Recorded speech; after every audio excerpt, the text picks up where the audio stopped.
It's funny, we're talking about Warner Brothers this week, and I did see Warner Brothers produced One Battle After Another, the new Paul Thomas Anderson movie, which I went to see, and I do think was a good movie. It's really weird to watch a movie about a left-wing terrorist played by Leonardo DiCaprio, and get this, cat.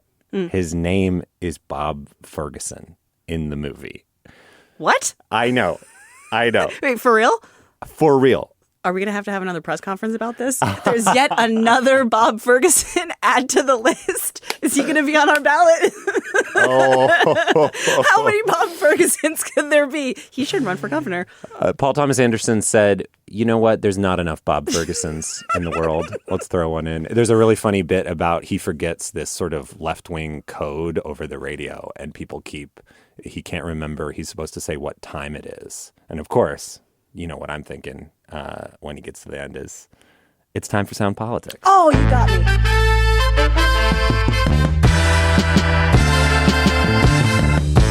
This is Sound Politics. I'm Scott Greenstone. And I'm Cat Smith, sitting in for Libby Dankman. Today, we are talking TV on the radio. Not the Brooklyn art rock band. There is just a lot of news about the idiot box, the boob tube, whatever your dad or your grandpa called it. Yeah, there's the ongoing saga of Jimmy Kimmel's late night show. Yeah. The federal government is airing commercials in Seattle and other so-called sanctuary cities to recruit ICE officers. Yeah, that's right. And our local PBS station laid off 17 staff members. And that one hits especially close to home. Yeah. I know several really great journalists who were laid off. So let's start there. Okay. We have talked a lot about President Trump's cuts to NPR, right? Because we air on an NPR station. This show is part of KUOW, an NPR affiliate. Shout out. But of course, President Trump also cut funding to PBS TV stations around the country, and our local station, KCTS, lost several millions in their budget. Yeah, and so that's what KCTS blamed for their decision to jettison their local news website, Cascade PBS. This was a nonprofit news site. It used to be called Crosscut. Yeah. KCTS bought it in 2015 and more recently rebranded it, and now they're just getting rid of it. Yeah, and it's really reducing the amount of local news they produce, right? Like a bunch more local journalists covering state government and city hall will be laid off. A few people in our journalism world, right, have cast a doubt on the assertion that Cascade PBS's leadership did this because of federal cuts. Was this because they lost a bunch of money from the federal government, or was it kind of a convenient excuse? A friend of the show, Paul Query, wrote in the Washington Observer that the journalists' salaries, according to his math, were likely a small line item in a big station's budget, probably smaller than the executive salaries, which are big, over $2 million, I think. Yeah, Paul was pretty spicy. Yeah. In his newsletter this week. He called the idea that this demolition of a local news site was because of the federal cuts. He called that idea mendacious bullshit. Yeah. We got to bleep that. He called the management's decision to gut local print news cowardice in the face of a hostile government. Yeah. Those are his words. And we should, just mention that the local PBS station will still have some local news and culture coverage in video format. It's just a lot fewer journalists. And from what I can tell, it's more short form video on the news side.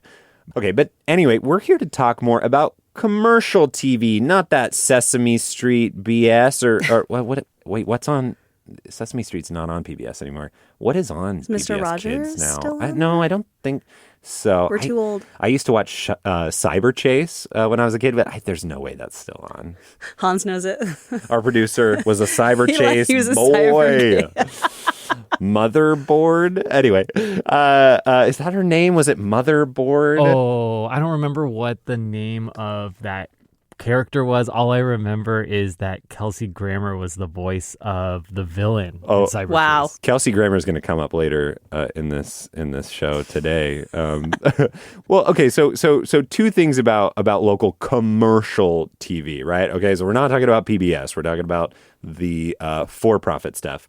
The first smaller one is about a commercial. Look at that. It played on a couple local TV stations and had a very pointed message for Seattle cops. Seattle law enforcement, you took an oath to protect and serve, to keep your family, your city safe. But in sanctuary cities, you're ordered to stand down. So that was a recording by a TikTok user who saw this ad. This ad is it's an immigration and customs enforcement recruitment ad. The federal government is encouraging people to leave police departments and become ICE agents. And these ads did not just play in Seattle. Many so-called sanctuary jurisdictions saw similar ones. I think LA, maybe Chicago. Yeah, and this is happening because the Department of Homeland Security has a very ambitious goal to hire 10,000 new agents this year. And their strategy is to pull those agents from police departments, which themselves are trying to hire and recruit new officers all over the country. Police departments are having this issue. Here in Seattle, this has also been famously an issue where we've been struggling to retain and recruit new officers. Things are starting to turn around finally, and now this ad begins airing.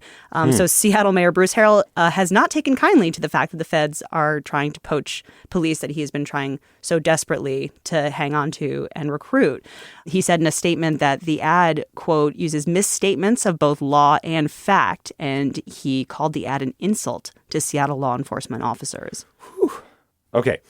Well, so that's an aside. Our main thing that we wanted to talk about, the big thing on commercial TV right now, is that Jimmy Kimmel's show is back on the air. Yeah, and that is because the Sinclair Broadcast Group, which owns dozens of ABC affiliates, including the KUOW news station in Seattle, announced earlier this week that they won't air Jimmy Kimmel Live until further notice. So to just back up, in case you have been, living under some sort of anti-Jimmy Kimmel helmet or just a rock or something like that for the last week, Kimmel's show was suspended by ABC after he joked about the fallout from the assassination of conservative activist Charlie Kirk. Conservatives thought, the bit was insensitive. The day after the monologue aired, the Trump administration got involved. Brendan Carr, Trump's head of the FCC, that's the agency that regulates TV and radio, went on a right-wing podcast and seemed to threaten broadcasters over the incident. I mean, look, we can do this the easy way or the hard way. These companies can find ways to change conduct, to take action, frankly, on Kimmel. Or, there's going to be additional work for the FCC ahead. So then ABC, which is owned by Disney, and that's very important because we're going to talk about Disney a little bit later, they ended up reinstating Kimmel, bringing the show back. But, and this is a little in the weeds, but it's important, here in the PNW, Jimmy Kimmel airs on stations owned by two other companies. They are not owned by Disney. They are Sinclair and Nexstar Media Group. Which is there are two other major owners of ABC affiliate stations. They vowed to pull the Kimmel show from their lineups. So now we have been obviously really focused on the Kimmel part of this, but just as important, maybe even more important, are these two ownership groups and their potential ulterior motive for pulling Kimmel's show. Yeah, they need the FCC's support for major mergers that they're planning. Nexstar wants to merge with Tegna, which owns 13 ABC stations across the country. Sinclair, which owns KUOW News here in Seattle, is also exploring merger options for its broadcast properties. And this is a conversation about the business of speech, right? A number of these influential media companies want to consolidate. It's not just these two. And all of these mega mergers that a lot of these media companies want to do, they need the federal government to approve. That means winning their favor in this Trump administration. And these are the impacts of media consolidation right now. And it's like inherently a political conversation. We are going to bring in a local guest to talk about it from Washington State University. But first, let's take a little break.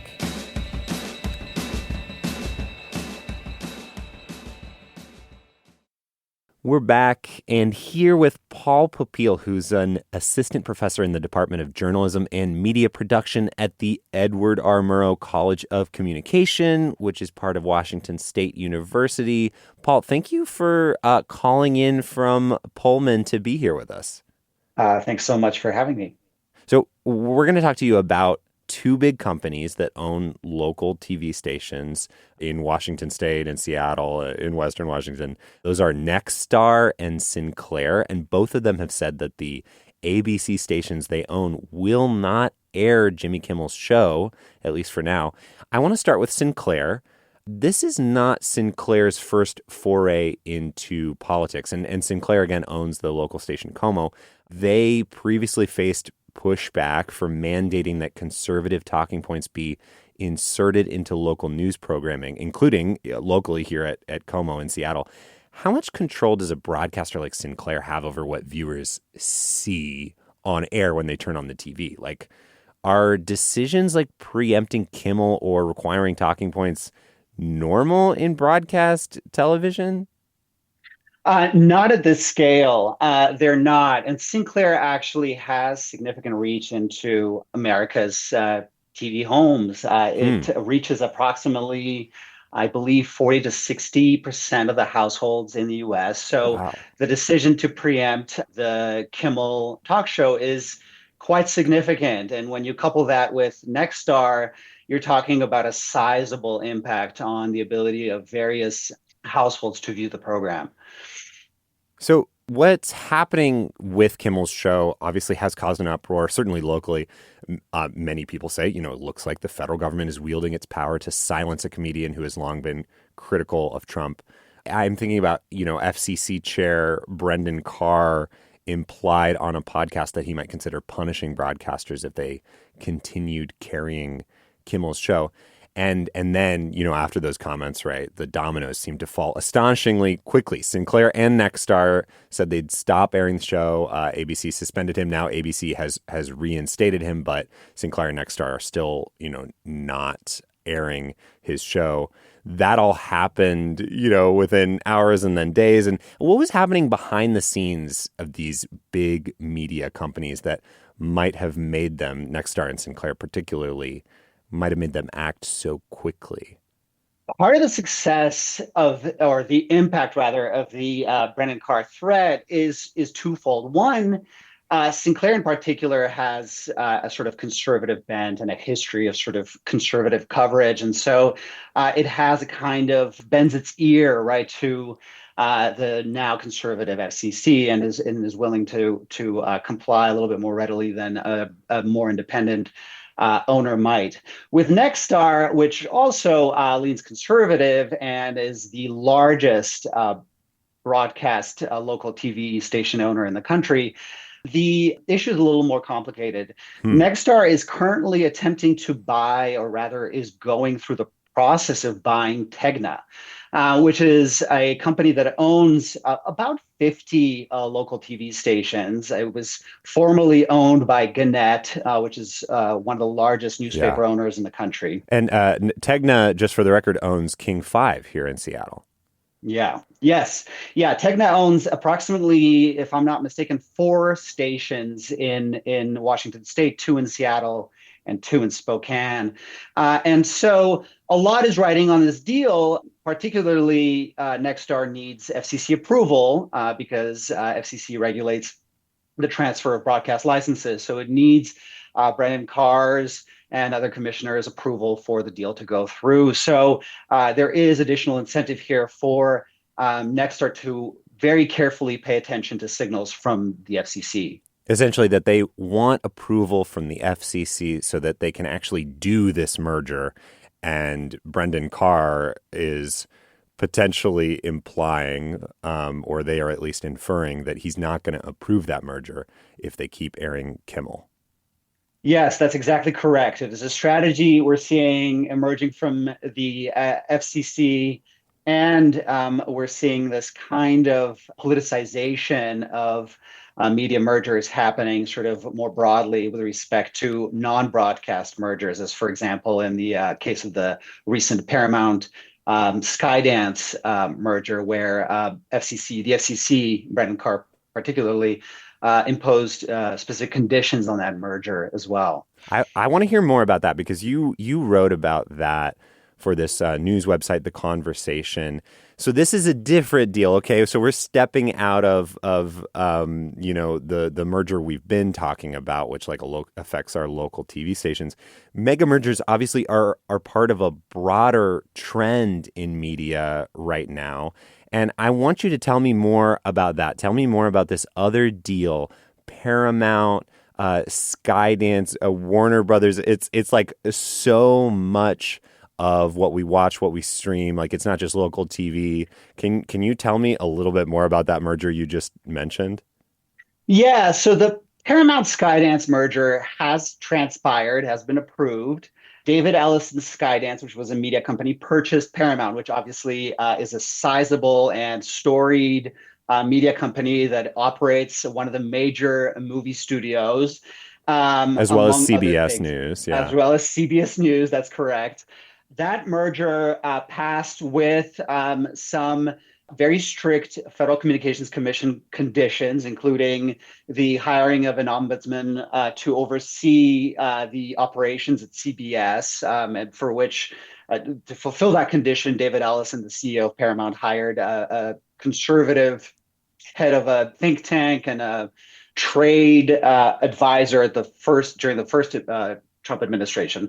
Needless to say, that merger has been approved, and we have seen a sort of realignment of some of the operations of CBS after that merger has transpired. Now, however, Paramount Skydance is in the process of attempting to acquire Warner Brothers Discovery, which owns another storied film studio, as well as streaming properties, film production, TV production, and so forth. And so this CNN, right? Like, and CNN, so right? it A would, second yeah. news network, Like, major news network. it is so hard to kind of even comprehend, like, if this super company coalesced, they would own CNN, they would own CBS, they would own Warner Brothers. That's like Superman, right? They would own Paramount, which is so many other, movies, streaming services. I don't know, Frasier. I don't know why Superman and Frasier are the two names that come into my head, but many people are going to argue this is a monopoly, right? Something that the federal government normally tries to prevent. What's the likelihood this merger gets stopped because of those concerns? Well, so there are two lenses really to make sense of this merger, which I think can help answer this question of what the likelihood is of regulators really giving it the due scrutiny it deserves. First, it's a behemoth, right? It's the formation of a behemoth, which would own something to the tune of, a quarter of the entire or a third of the entire media market in the United States. Wow. It would concentrate two major news outlets, CNN and CBS, under one owner. It would double its share in streaming. It would own almost half of all the cable in the country. So there are horizontal merger concerns, right? When two companies which produce and operate in similar markets are merging, that should raise traditional antitrust concerns about the concentration of market power, of political power, and so forth, particularly in the case of the media industries. However, there's a broader lens with which we can sort of interpret this merger, and that is to situate it in the context of the FCC exercising its control and communications regulation to eke out political conditions as part of its merger review. We can think about the kinds of settlements that networks like ABC and CBS have gone through with Donald Trump. We can also consider the fact that the Trump administration has now cut $1.1 billion in public news funding. All of these events and developments signal a complete and utter reorientation, restructuring of U.S. media, and follow alarming playbooks that we've seen play out in other countries, notably in Hungary, where the Orban government has, over a period of about 10 years, asserted sort of ideological consolidation of the country's media. That's Viktor Orban, who is, I think, widely considered to be an authoritarian leader of Hungary, and has definitely, realigned a much smaller media market, but to be, much less critical of his government. Yes. So if we adopt the second lens, there are significant concerns about whether this merger will get the kind of scrutiny it needs. Obviously, when I think about media mergers, I of course think about like Succession, which is a Warner Brothers, another Warner Brothers property, alongside like Harry Potter, Barbie. I mentioned Superman. Obviously we think about like, media mergers, I think especially as evil, maybe because of Succession, maybe because of other things. But if I could play devil's advocate for a minute, is there some pitch, is Paramount or is Warner Brothers making some pitch about why this would be good for consumers? Like a single login to multiple streaming services or bundling, or, is there any reason, this could be good for consumers? So the narrative around the merger and the sort of logic behind it, as both merging parties have put forth, is really about increasing competition in streaming, which is a sort of maturing industry. It was at once very disruptive and, at one point very disruptive and innovative. Now we sort of have the development of these almost fiefdoms between Disney Plus, Hulu, Netflix, Amazon Prime. And so Paramount and Warner Brothers Discovery is an attempt to blend two major intellectual property libraries. And I think you've mentioned some great examples: DC Comics, Barbie, Harry Potter, Mission Impossible, to induce and introduce some competition into this market. And of course, the hope or the argument would be it would potentially lower prices for consumers. But in my view, by acquiring such a massive share, based on our research here done as part of the Global Media and Internet Concentration Project, the concerns about that share that Paramount, Warner Brothers, as a merged entity would control is simply outweighs those lower price positives and efficiencies that both merging parties have been claiming. The danger that speech will be affected, particularly the speech of those journalists that work at CNN and CBS, is you're saying that the danger to that and the downsides of consolidation are greatly outweighing the upsides. Is that what you're saying? Yeah. So, first of all, the control of two news networks with signs already of a shift from editorial independence at CBS by hiring Kenneth Weinstein, a conservative, by pursuing Bari Weiss, a conservative, are a dangerous sign for anybody should be a dangerous sign for anybody who cares about an independent media.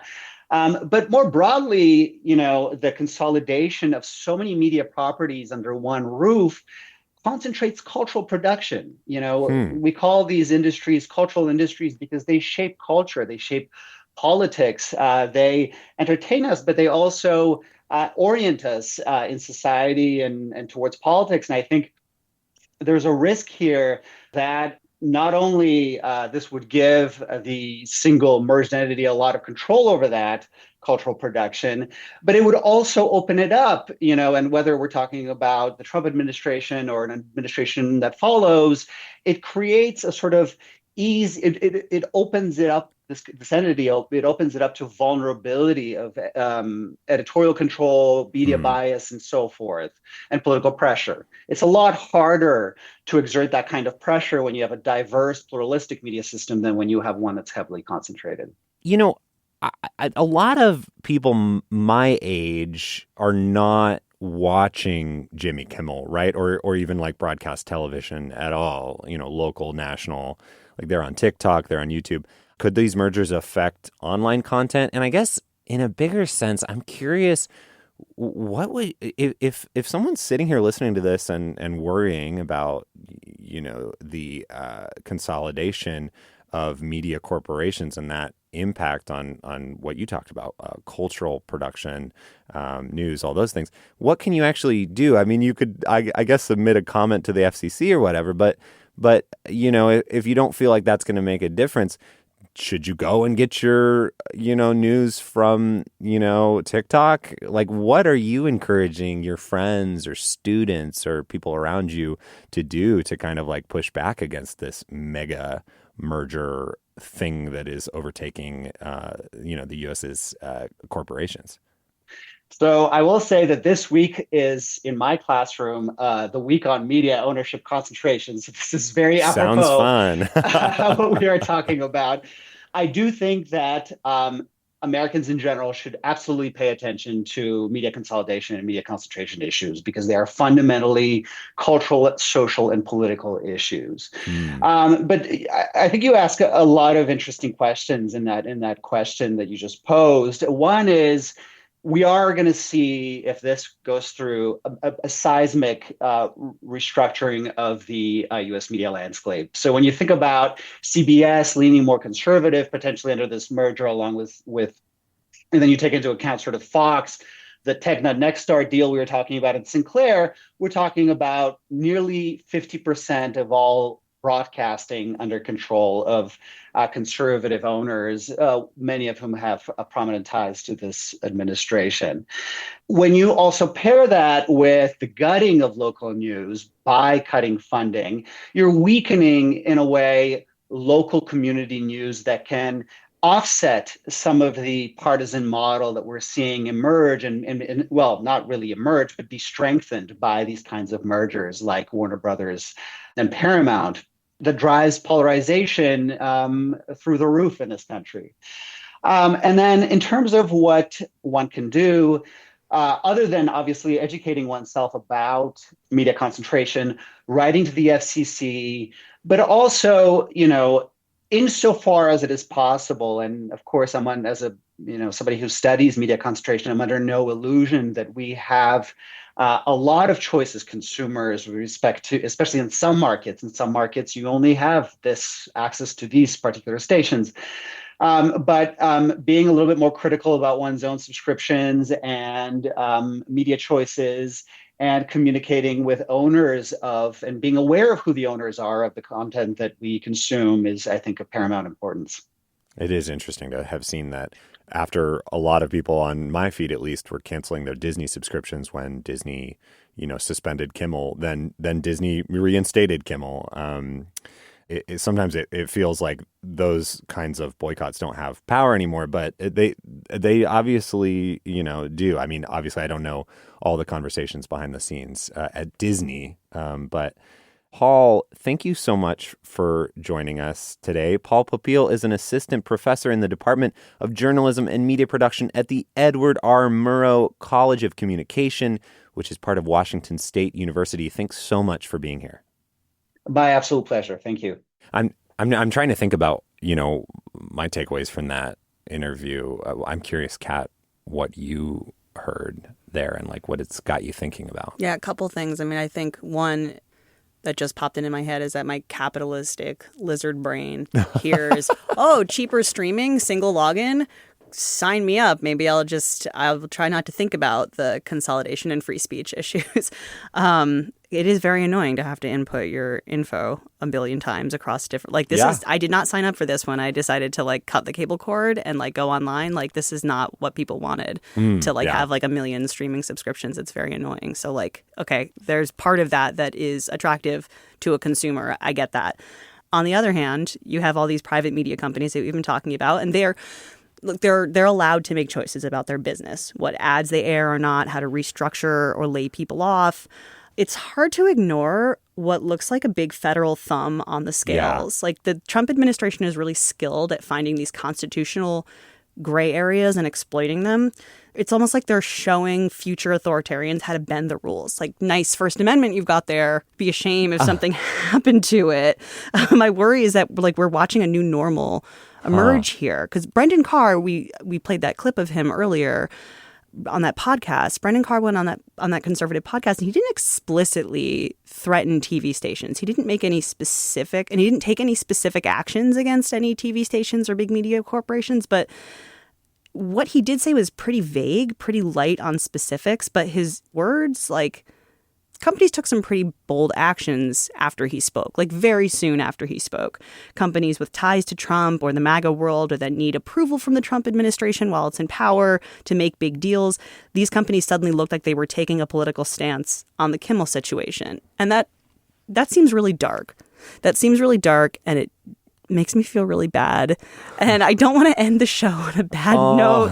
It does feel like we're living in an episode of BoJack Horseman right now. Oh my gosh. BoJack like the final Horseman. season of BoJack Famously, Horseman. they do such a great job of satirizing the absurdity of for-profit media consolidation, and I just feel like that's the world we're living in now. Well, technically, they bought Fuddruckers and merged it with Dow Chemical to create a new media venture called Spronk. Hold on. Spronk acquired Univision, which will incorporate Girl Crush into the Gizmodo-branded mist of advertorial. That's terrible. Not for me. I'm gonna be rich. You already are rich. Oh, yeah. Oops. Well, anyway, good luck with Spronk, which is currently rebranding as Content Spew. So, spew that content, girl. Bye. Well, I'd rather be in an episode of BoJack Horseman, even the last season of BoJack Horseman, than an episode of Succession. I do, I hear the argument of like mainstream media is, I'm not saying I necessarily agree with it, but I hear the argument of, mainstream media is too liberal. It's out of step with the average American voter. And, these new moves will, bring it back in step. Like I hear that argument. There are parts of You sound just like my conservative parents. Well, I think that is a thing that good journalists can work to change. What worries me, right, is when a corporation, hires a new head and that person is going to try and force it. And it's really, really worrying when a federal administration says, just like you said, is like, I'm going to put my thumb on the scale and I'm going to force this through in the name of balance. It's like, I really do, maybe I'm a little Pollyanna, but I believe that a good journalist should be the one to consider and decide what balance is, not some like suit, and certainly not the head of the FCC or the president.